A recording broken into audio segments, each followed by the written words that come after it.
बिस्मिल्लाहिर्रहमानिर्रहीम। अस्सलाम वालेकुम वरहमतुल्लाहि वबरकातुहू। नाज़रीन, मैं हकीम खालिद महमूद नक्शबंदी मुजद्दिदी आपकी खिदमत में हाजिर हूँ और आप सबको अपने चैनल पर खुश आमदीद कहता हूँ। नाज़रीन, आज का मेरा मौजू है आतिशिक। ये मौजी मर्ज है, शूद का मर्ज है। ये मर्ज एक इंसान से दूसरे इंसान को भी लग जाता है, यानी कि इसकी कुछ मैं वजह, कुछ अलामात बताऊंगा। अगर सारी बताऊं तो फिर वीडियो ये बहुत लंबी हो जाएगी। इसकी अकसाम है, अकसाम भी काफ़ी है, अलामात भी काफ़ी है। मसलन पहले दर्जे की अलामात कुछ और हैं, दूसरे दर्जे की कुछ और हैं, तीसरे दर्जे की कुछ और हैं। बहरहाल मैं मरहला वार इसके कुछ चंद जो नुस्खे हैं मशहूर और मरूफ, जो हमारे अजमुदा है, तजर्बा शुदा है, वो आपकी खिदमत में पेश करूंगा। नुस्खा नंबर 1 जो है वो आज पे पेश करूंगा, लेकिन इसकी थोड़ी सी वजाहत मैं कर दूं कि ये ऐसा मर्ज है कि ये तमाम जिस्म पर और खुसूसी तौर पर अज़ुए ख़ास पर, यानी कि अज़ुए तनासल पर फिनसियाँ नमूदार होती हैं, फिनसियाँ निकल आती हैं और ख़ास किस्म के ज़ख्म बन जाते हैं और एक तवील अरसा तक यानी कि मरीज को परेशान करते हैं। बाद औकात मादा मर्ज मरूसी तौर पर, यानी कि ये खानदानी मर्ज भी होता है। अगर वालिदैन को है तो फिर वो बच्चों को भी ये मर्ज लग जाता है।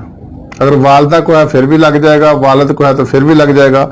मरूसी इसको कहा जाता है कि जो वालिदैन से यानी कि खानदान से चलता रहे। अगर वालिदैन को है तो उसकी औलाद को, अगर उसकी औलाद को, अगर उसकी औलाद को, इसको मरूसी मर्ज कहा जाता है, यानी कि ये नस्ल दर नस्ल चलता रहता है। तो ये नाज़रीन, इसका जो जरासीम है वो है ट्रिपोनीमा पालिडम। इसके जरासीम का नाम है ट्रिपोनीमा पालिडम। ये यानी कि बहुत ही खबीस किस्म का जरासीम है, इतनी जल्दी जाने का नाम नहीं लेता। ये खसूसी तौर पे जिल्द पर नमूदार होता है। तो इसका अगर बर वक्त इलाज ना कराया जाए तो इससे बहुत ज्यादा पेचीदगियां बन जाती हैं, यानी कि ये नमर्दी तक भी आदमी को ले जाता है। इसके बहुत बुरे असरात हैं। इसकी जो यानी कि अकसाम है ये तो काफ़ी हैं। थोड़ी सी मैं वजूहात आपको बता दूं कि ये कैसे एक दूसरे को मुंतकिल होता है। एक तो होता है बराह रास्त, नंबर 2 बिल वास्ता, तीसरा है इत्तफाकी, फिर खलकी। यानी कि ये याद रहे कि तकरीबन 90-95% मरीज इस मर्ज में बराह रास्त तौर पर मुब्तला होते हैं और दूसरा वो शख्स जिसको पहले हो उसके जरिए भी ये मर्ज लग जाता है। और जिनसी रवाबत, जो आदमी शादी से पहले यानी कि गैर खवातीन के साथ जिनसी रवाबत रखते हैं, वो ना तो उस औरत को पता होता है कि मुझे आतिशिक का मर्ज है और ना ही मर्द को पता होता है। तो इस वजह से भी ये मर्ज एक दूसरे को लग जाता है। इसके अलावा दूसरे दर्जा पर बिलवास्ता है मरीज का जूठा खाना, यानी कि आदमी जो है, मरीज जो पहले है, अगर उसका जूठा खाना खाने से अगर वो अस्तंजा वाली जगह जहाँ पे वाशरूम है उसने वो बर्तन इस्तेमाल किए हैं यानी कि अस्तंजा के लिए, या वैसे वहाँ पे जरासीम अगर है मौजूद, अगर फौरी तौर पे आदमी वहाँ पे चला जाए तो इस वजह से भी ये मर्ज दूसरे को लग जाता है। तीसरी सूरत है इत्तफाकी हादसाती। इसमें मुआलजाती मरहले में, यानी कि ये हादसाती की वजह यह है कि जो आदमी पहले उसका इलाज कर रहा है, डॉक्टर है, नर्स है, हकीम है, या कोई जराह है, या कोई और कोई वजह है जो कि इलाज मुआलजा की सूरत इख्तियार करता है, अगर उसने पहले किसी मरीज का वहां पे विजिट हुआ है, उसका इलाज किया है, तो वहां पे भी वो जरासीम छोड़ जाता है, तो वो आदमी जो उसके बाद आते हैं उसको भी ये मर्ज लगने का अंदेशा होता है। ये जरासीम बहुत छोटा ये होता है, इसकी यानी कि जो असरात हैं वो बहुत ही बुरे होते हैं।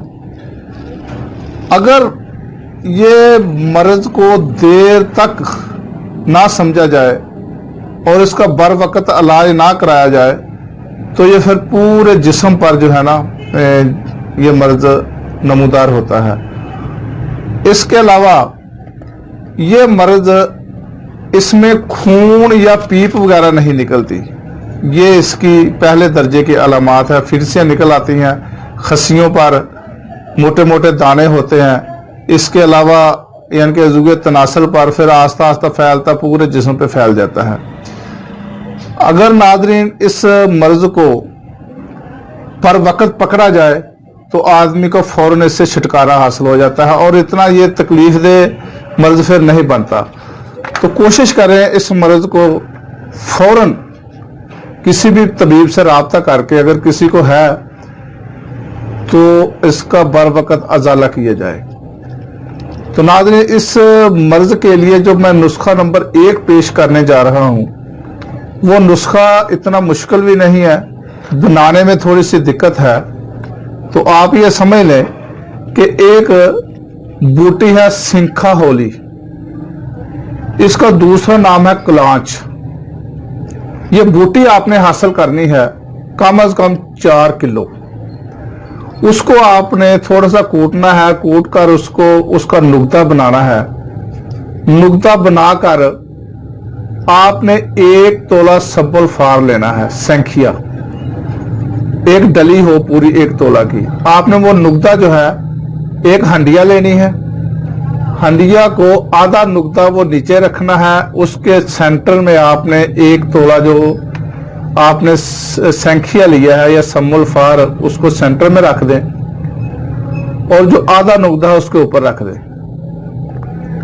इसके बाद उस हंडिया को गुले हिकमत करना है।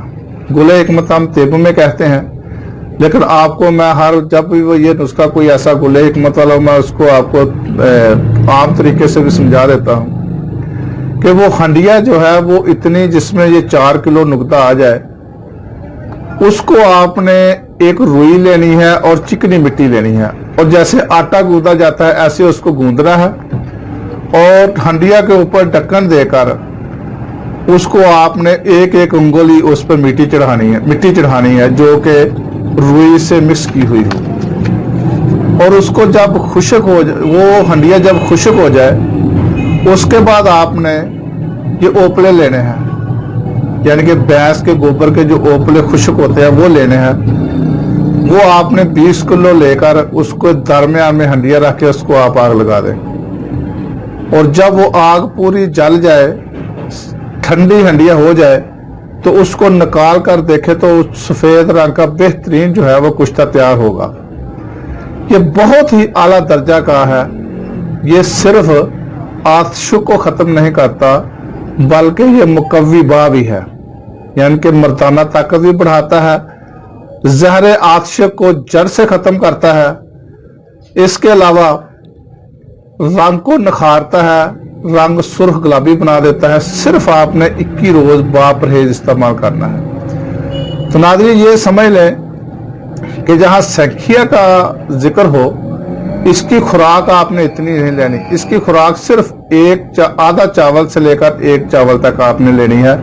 और ये दवाई जब भी ले मक्खन के साथ लें, ताज़ा मक्खन हो और खालिस मक्खन हो जो आप खुद निकालते हैं, और उसके साथ आपने देसी घी का और दूध का इस्तेमाल कसरत से करना है। जिस नुस्खे में भी संखिया हो उसका जो मुनासिब दरका है वो है देसी घी और खालिस दूध। इसके अलावा नाज़रीन ये नुस्खा रंग को भी निखारता है और आतशिक के जहर को जड़ से खत्म करता है, मुकव्वी बा भी है। और इसकी जो सिर्फ आपने 21 रोज मुतवातिर इस्तेमाल करना है तो ये मर्ज नहीं रहेगा। तो नाज़रीन इस वीडियो को अगर आपको पसंद आए तो लाइक करें, शेयर करें, कमेंट्स भी दें और मेरा चैनल हकीम खालिद हर्बल क्लिनिक को सब्सक्राइब करें और बेल आइकन को जरूर दबाएं ताकि आपको हर रोज नई से नई वीडियो मिल सके। खुदा हाफिज। अस्सलाम वालेकुम रहमतुल्लाहि व बरकातुहू।